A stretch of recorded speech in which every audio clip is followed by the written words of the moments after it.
একটা লোক নূরে মুজাসসাম হাবিবুল্লাহ হুজুর পাক সাল্লাল্লাহু আলাইহি ওয়াসাল্লাম ওনার মহব্বত অর্জন করতে হলে সেইভাবেই নাজাত পেয়ে যাবে সুবহানাল্লাহ। আর ওনার প্রতি তার মহব্বত না থাকলে, চুচুরা থাকলে সে এমনি সে জাহান্নামে যাবে, নাউজুবিল্লাহ। হাজার আমল করলেও কাজ হবে না। ইবলিস 6 লক্ষ বছর বন্দী করছে, সে জাহান্নামে গেছে, যেহেতু তার সে নিজবত কোনো হাসিল করতে পারে না। আর ওই বনি ইসরাইলের যে মরদুদ লোকটা 200 বছর ফাসেক, সে নূরে মুজাসসাম হাবিবুল্লাহ হুজুর পাক সাল্লাল্লাহু আলাইহি ওয়াসাল্লামকে মহব্বত করার কারণে সে এমনি বিনা হিসেবে বেহেশতে হয়ে গেছে, সুবহানাল্লাহ। কাজে এখন আমলগুলি করতে হবে, নামাজ রোজা সব করতে হবে, কিন্তু এই নামাজ রোজার কবুল করার জন্য ইখলাস অর্জন করতে হবে। ইখলাস অর্জন করার জন্য বায়াত গ্রহণ করতে হবে, সবক নিতে হবে, জিকির ফিকির করতে হবে, সুবহাত ইখতিয়ার করতে হবে, করে ফয়েজ হাসিল করতে হবে। ফয়েজ হাসিল করলে আস্তে তার ইখলাস অর্জন হবে। ইখলাস অর্জন হলে তার সমস্ত কবুল হবে, এছাড়া কোনোদিন কবুল হবে না। এই জিনিসটা বুঝতে হবে। না বুঝলে, না বুঝার কারণে মানুষ নানান রকম সুচেরা কিলোগাল করে। এখন এটা হলো যার যার আকল অনুযায়ী সে কথা বলবে। এখন তো নাস্তিক আল্লাহ পাক ওনাকে মানে না, তিনি কি করা যাবে? আবার সমস্ত কাফেররা নূরে মুজাসসাম হাবিবুল্লাহ হুজুর পাক ওনাকে মানে না, কি করতে হবে এখন? এটা তো দেখার বিষয় না। আমরা যেটা প্রায় প্রতিদিনই বলি যে 1,24,000 2,24,000 নবীর সাথে আসছেন, দাওয়াত দিয়েছেন, কত লোক ঈমান আনছে? সীমিত কিছু লোক। এবার এই কাফেরগুলি 70,000 নবীর সাথে শহীদ করছে, নাউজুবিল্লাহ। এটার ফয়সালাটা কি? মানুষ যদি এতই সমজদার হইতো তাহলে তো খুব ভালোই ছিল। এদের কিন্তু ওনারা সারা জীবনই নসিহত করছেন। হযরত নূহ আলাইহিস সালাম, উনি 950 বছর জমিনে ছিলেন, উনি একাদালা 850 বছর উনি দাওয়াত দিচ্ছেন, 850 বছর। তাতে মাত্র সর্বোচ্চ বর্ণনায় 82 জন, কোন কোন বর্ণনায় 72 জন ঈমান এনেছে। মাত্র 72 জন, 82 জন, 10 বছর একজন পড়ে না। তা মানুষের অন্তরটা কেমন? তো সেই মানুষের বংশধরই তো এখন এরা, এখন তাদেরই তো বংশধর। তেমন তাদের অবস্থা কি হবে? এটাতে ফিকির করতে হবে। আবুল বাশার সুবলি ওনার আওলাদিত সবাই, এখন ওনার আওলাদের তো বাইরে কেউ নাই। এখন তাদের আমলটা কি, এখন আখলাকটা কি? এখন যদি ফিকির করা হয়, সারা পৃথিবীতে 300 কোটির বেশি মুসলমান।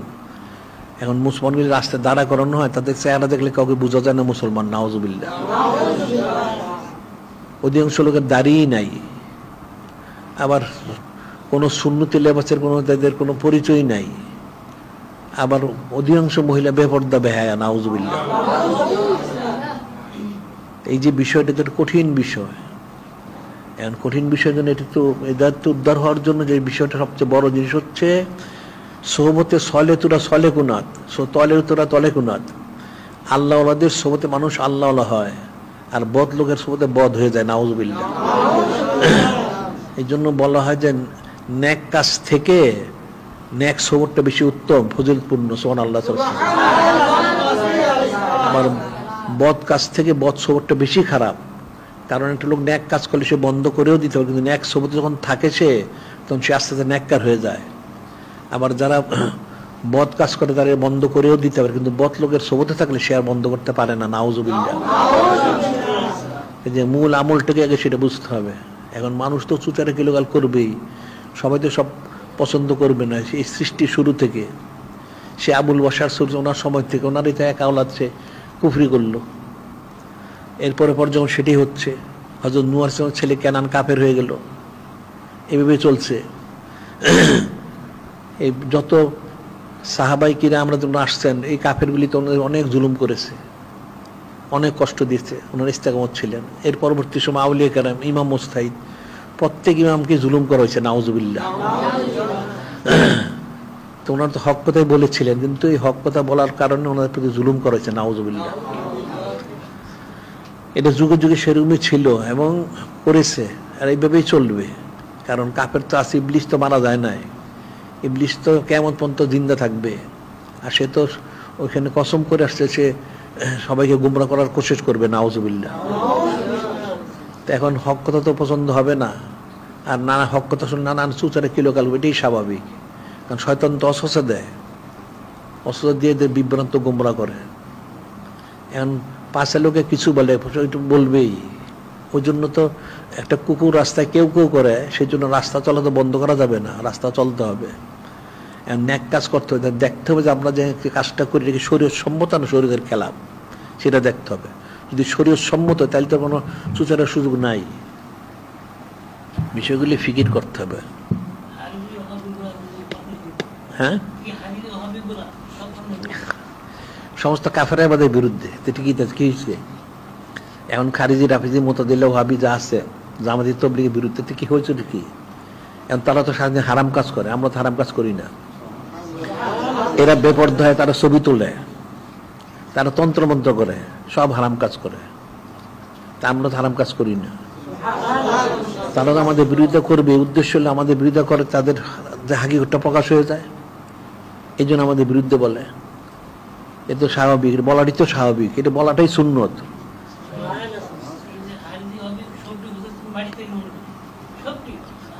ঠিকই আছে। নূরে মুজাসসাম হাবিবুল্লাহ হুজুর পাক ওনারা যে বিরোধিতা করছে, কারা করছে? কোরাইশটা করে নাই? এরা তো সব নূরে মুজাসসাম ওনার আত্মীয় স্বজন না, তারাই তো করলো। আবুল হাব কি আর অন্যান্য যারা, তারা কারা? তারাই তো করলো। কোরাইশই তো প্রথম বিরোধিতা করছে, অন্য কোথাও করে নাই। তাতে কি হয়েছে?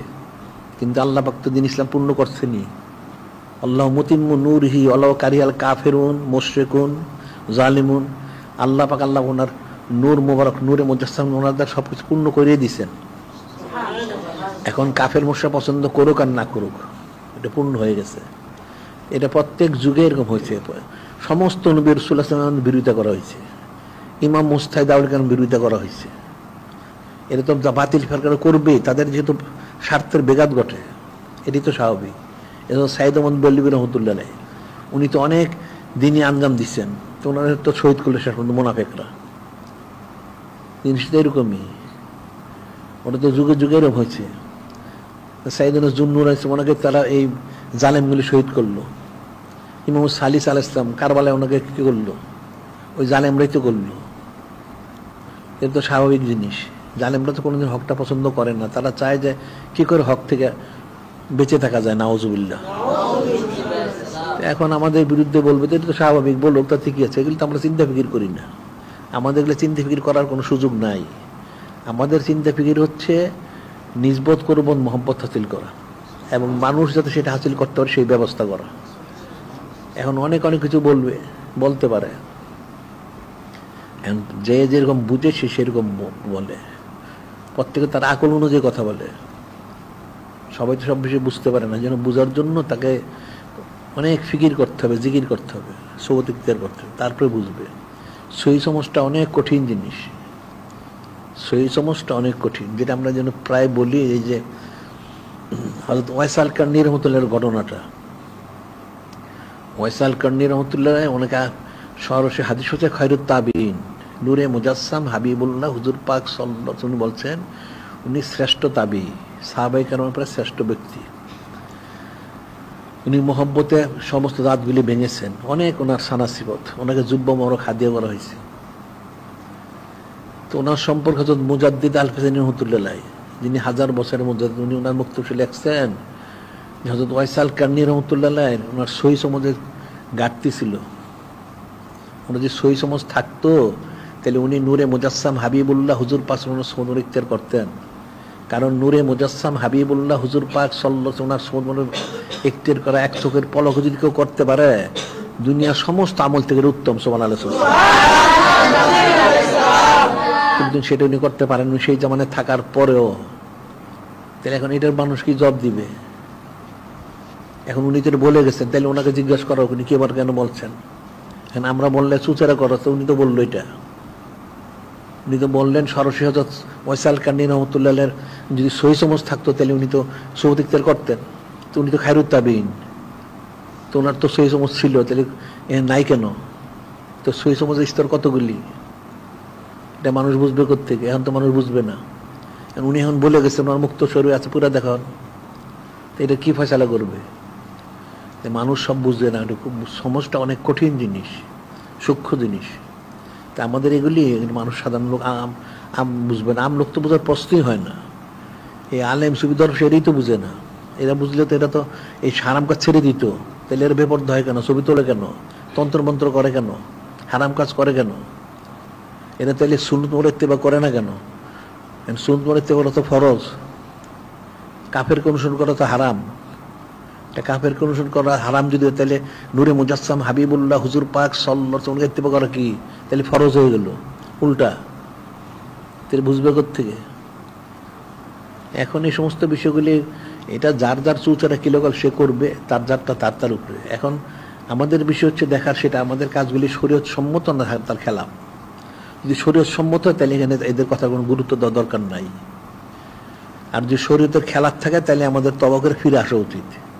তা আমাদের এটা তো শরীয়ত সম্মতই আছে, তাহলে এখানে এত চিন্তার কোনো কারণ নাই। যে যা ইচ্ছে বলো, তার যারটা তার মুখে থাকবে, আমাদের কি হয়েছে? আমাদের গায়ে তো লাগতেছে না, তাহলে চিন্তার কারণ কি? যার যারটা তার উপরে ছেড়ে দাও। এই সমস্ত মানুষের কথা শুনে তো কাজ হবে না। যে সবাইকে খুশি করা এটা কি শরীয়তে অনুমোদিত? খুশি করতে হবে আল্লাহ পাক ওনাকে, ওনার হাবিব সাল্লাল্লাহু আলাইহি ওয়াসাল্লাম ওনাকে। আল্লাহ বললেন আল্লাহু রাসূলুহু আহকায়ুদুন কানু মুমিনিন। যদি কেউ ঈমান ধরে তার দায়িত্ব হলো, কর্তব্য হলো, যিনি খলিক, যিনি মালিক আল্লাহ পাক, যিনি নূরে মুজাসসাম হাবিবুল্লাহ হুজুর পাক সাল্লাল্লাহু আলাইহি ওয়াসাল্লাম, ওনাদেরকে সন্তুষ্ট করা, ওনাদেরকে খুশি করা, অন্য কাউকে না। পৃথিবীর কেউ খুশি হোক আর না হোক সেটা দেখার বিষয় না। দেখতে হবে যে যেটা যিনি খলিক, যিনি মালিক রব মুহাল্লাক, যিনি নূরে মুজাসসাম হাবিবুল্লাহ হুজুর পাক সাল্লাল্লাহু আলাইহি ওয়াসাল্লাম, ওনারা খুশি হয়েছেন কিনা, ওনাদের খুশিটা দেখতে হবে, অন্য কারো খুশিটা দেখার কোনো প্রয়োজন নাই। মানুষে কি বলে, মানুষ তো অনেক কিছু বলবেই, যার যেরকম অবস্থা সেরকম বলবে, সে তার আকল অনুযায়ী বলবে। না চুচারা কিলোকাল করবে, সে করতে পারে, করুক, তার উপরে।